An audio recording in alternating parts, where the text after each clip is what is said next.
Hello, and welcome back to the Travel Be Comfy channel. In today's video, we're going to talk all about the 7 ways to fly private starting at $89. But if this is your first time tuning into one of our videos, I'm Kita.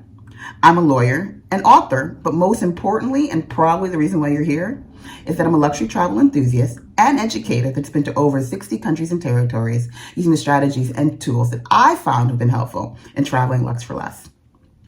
If this is your first time tuning into one of our videos and you're not subscribed yet, make sure you subscribe so you don't miss any of our future content. And feel free to share with any of your friends and family members you think this would be helpful for. So let's get into today's topic. So today we're talking all about the 7 ways to fly private starting at $89. This video series is going to be broken up into 2 videos, and we're going to go in descending order, so from highest to lowest options. As you know, flying private has long been seen as something that's pretty inaccessible and highly expensive, and many different ways to fly private can be substantially expensive. But as you'll see as we talk about the different options, there are some less expensive ways that make flying private a little bit more accessible to people. And so we'll talk about all the different strategies that you can use to fly private, and I'll give you a rough idea of how much each option costs. So at the very start and at the tippy top of flying private is outright ownership. So that is if you own your own private plane. And so private plane ownership involves acquisition of the plane, storage fees, maintenance fees, as well as staffing costs and any taxes that airports may charge to fly out or fly in. And so, as you can imagine, that can be very expensive, and very few people individuals own planes. Oftentimes they're owned by companies. But if you were uber wealthy and you wanted to buy a plane on the used or pre-loved plane market, it would cost you at least several $100,000 to purchase a plane on the lower end of the spectrum. So not super luxurious. And of course, the sky's the limit in terms of how much a plane could cost, depending on the size and the age and how built out or luxurious the plane is. So that's the first option. We're skipping over that one quickly because for most people, that's not going to really be a viable or smart option. So the second type of way to fly private is through fractional ownership. And so fractional ownership is kind of like timeshare, where you have multiple people owning the same plane and have the ability to use the plane based upon some agreed understanding of how they're going to allocate time for each use on that plane. Sometimes it's not just one plane, sometimes it's a couple of planes. And the cost of fractional ownership will really depend on how many people are part of the ownership group.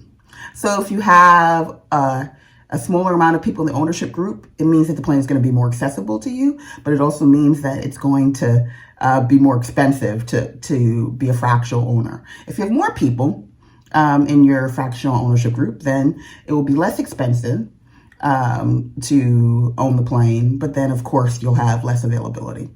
It also means that you're sharing the costs of ownership, so of maintenance of the plane, of storage of the plane, of sometimes fees and taxes, although you are going to be paying separately for your own flight time and staff if you're going to be using the plane to fly.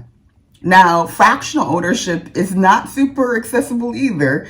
It will still run you a couple $100,000 to be a fractional owner of, let's say, like a lightweight jet, 6-passenger jet. But it's definitely less expensive than outright ownership. And some examples of companies that you can explore fractional ownership with are NetJets, FlexJet, or AirSprint.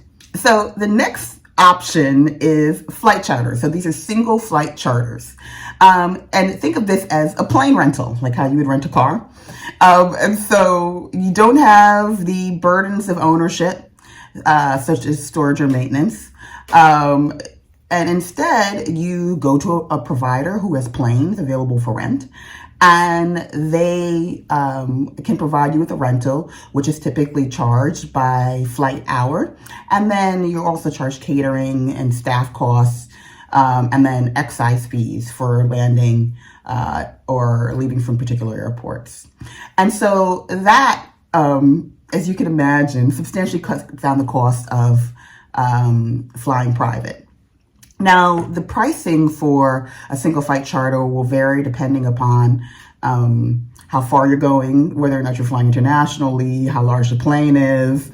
And so these are all things to consider. So flight charters, depending on the size of the plane and the distance that you're going, will typically run you somewhere between $2,000 per hour and $20,000 per hour, depending on how luxurious the plane is, for, let's say, a 6 to 8 passenger jet. Examples of companies who coordinate flight charters are air charter service, private jet, or private fly. The fourth type of way to fly private is through tours. So there are several luxury travel agencies or hotel chains that specialize in high-end tours that include private jet travel as part of the experience. So with tours, it's not just the jet that you're getting. You're also going to be getting typically private tour guides. You'll be getting ground transportation that's luxurious. You'll be getting stays in high-end hotels, typically concierge service. And so these are all-inclusive packages. For the most part, you cannot book tour the jets for tours separately. You have to book it as part of a package. And so that increases the price. So they offer these kinds of tours, both domestically and internationally.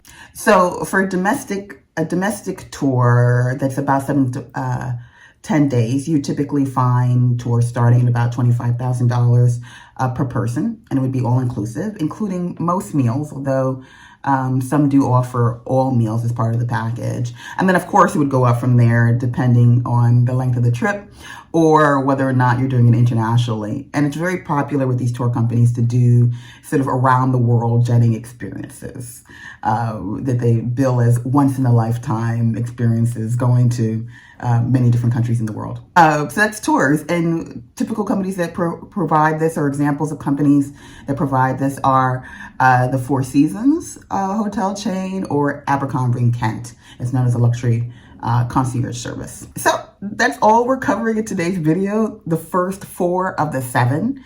In the next video, we're going to get into some others. Remember, we're going in descending order. So the next 3 are going to be even less expensive than the first 4 that we talked about. But in the interim, if you have any questions about the first 4 that we mentioned, please feel free to comment down below and ask your questions. And I cannot wait to see you in the next video.